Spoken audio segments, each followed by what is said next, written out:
आज हम 37 साल के हो गए और एक 37 साल के नौजवान को मोदी जी रोकने के लिए एक हेलीकॉप्टर के पीछे 30 हेलीकॉप्टर छोड़ेंगे। पूरी ताकत लगाई है।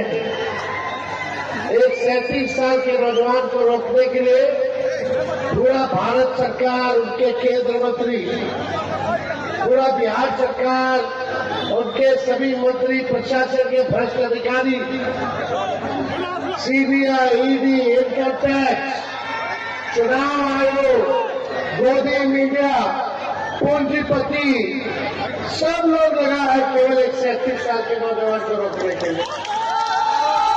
आज रामगढ़ की जनता से तेजस्वी आशीर्वाद लेने आया है, ताकत लेने आया है, ताकि ये 20 साल पुरानी बेईमान सरकार को हम लोग उखाड़ फेंके।